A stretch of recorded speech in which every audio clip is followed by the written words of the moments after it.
एक नहीं बल्कि चार चार खिलाड़ियों का हुआ भारतीय प्लेइंग 11 में जगह खाली। अश्विन के बाहर जाने से सह में कप्तान रोहित शर्मा।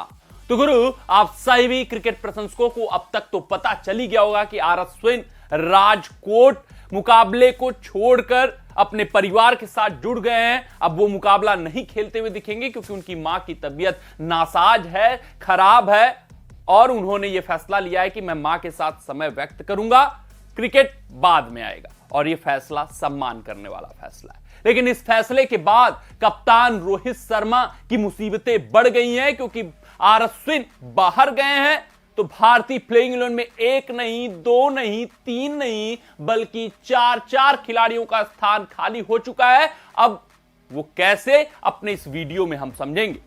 आपका ज्यादा समय भी नहीं लेंगे और रिक्वेस्ट जरूर आपसे करेंगे, गुहार जरूर लगाएंगे कि अगर आपको हमारे रिपोर्ट्स पसंद आते हो तो वीडियो को लाइक, चैनल को सब्सक्राइब और नोटिफिकेशन की घंटी दबाना मत भूलिएगा। वहीं फेसबुक पेज पे वीडियो देख रहे हो तो फेसबुक पेज को लाइक, फॉलो, कमेंट सेक्शन में कमेंट दाग दीजिएगा कि इन चार खिलाड़ियों की जो कमी आई है अश्विन के बाहर जाने से वो कैसे कप्तान रोहित शर्मा पूर्ति करेंगे। पहला, अगर हम बात करें कि अश्विन के जाने के बाद आपको भी पता है कि सबसे पहले क्या कमजोर हुआ है भारतीय टीम की गेंदबाजी। अगर गेंदबाजी विभाग में देखेंगे तो आपको सिर्फ और सिर्फ चार गेंदबाज अब नजर आएंगे, जडेजा, कुलदीप, बुमराह, सिराज, जिसमें से अगर आप दूसरे दिन का खेल देखे होंगे तो कुलदीप, जडेजा काफी इनइफेक्टिव साबित हुए, बहुत मार पड़ी उनको। फिर उसके बाद वहीं सिराज की बात करें तो भैया उनको भी खूब पिटाई पड़ी है। वहीं सिराज का अगर हम बात करें फिटनेस की, वो भी ठीक नहीं है। तो सिर्फ और सिर्फ जसप्रीत बुमराह भारतीय गेंदबाजी विभाग में एक ऐसे चपल गेंदबाज दिख रहे हैं जो इफेक्टिव दिख रहे हैं। उसके अलावा तीन के तीन गेंदबाज काफी साधारण अश्विन बुमराह का साथ निभा रहे थे दूसरे दिन, लेकिन अब उनके बाहर जाने की वजह से बिल्कुल ही कमजोर हो गई है राजकोट पिच पर भारतीय गेंदबाजी।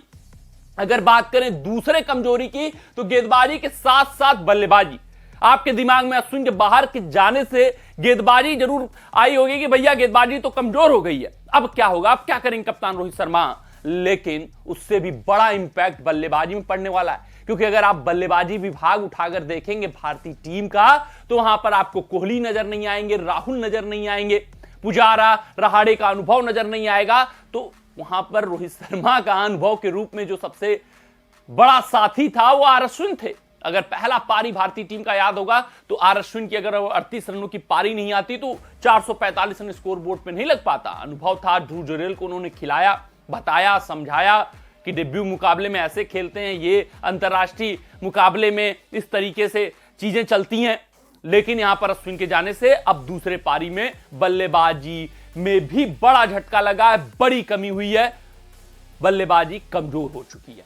बात करें तीसरे सेटबैक की तो भारतीय जादूगर के बाहर जाने से एक लड़ने और जूझने वाले खिलाड़ी की हो गई है कमी। भैया जुझारूपन अश्विन से ज्यादा किसी के अंदर नहीं था, वो अंत तक हार नहीं मानते थे। कल का मुकाबला याद होगा, जैक क्रॉली को पूरा प्लान सेट किया, एक चक्रव्यूह रचा, उसमें फंसा लिया, उसका शिकार बनाया अपना। तो वो जो लड़ने और जूझने की क्षमता है इनके अंदर, चाहे इनकी जितनी भी पिटाई हो जाए, ये हर वक्त विकेट लेने की सोचते हैं, चक्रव्यूह रचते रहते हैं, वो उस खिलाड़ी की कमी हो गई है। बड़ा आघात लगा है भारतीय प्लेइंग 11 में। भारतीय कप्तान सहम गए इस कारण कि अश्विन में जो काबिलियत थी, अब मैं वो काबिलियत, वो जुनून, वो जूझने लड़ने की क्षमता, वो खिलाड़ी अब मैं कहां से लाऊं, वो अनुभव कहां से लाऊं। बात करें अगर चौथे सेटबैक की तो कप्तान रोहित के पास अब अनुभव साझा करने वाला प्लेइंग 11 में कोई भी खिलाड़ी नहीं बचा है। अलग थलग पड़ गए कप्तान रोहित शर्मा, सारी जिम्मेदारी इनके ऊपर आ गई है, भार बढ़ चुका है, जिसके कारण अब ये देखना दिलचस्प रहेगा कि भार में ढहते हैं कप्तान या फिर और भी उभर कर आते हैं, या फिर अपने जो खिलाड़ी बचे हुए हैं उनको मोटिवेट करते हैं, बताते हैं कि यही दिन है, यही समय है अपने आप को प्रूव करने का, अपनी काबिलियत दिखाने का कि हम 10 लड़ाके ही बैट बॉल पर काफी हैं।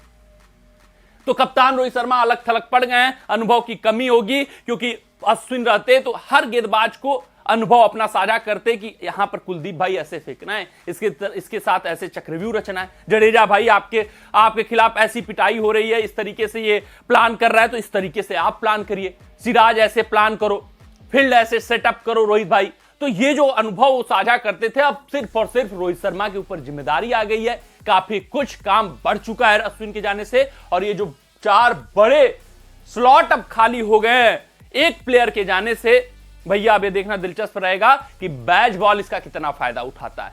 भारतीय टीम क्या मुसीबत से उठकर एक इतिहास रच पाती इस राजकोट टेस्ट में या नहीं।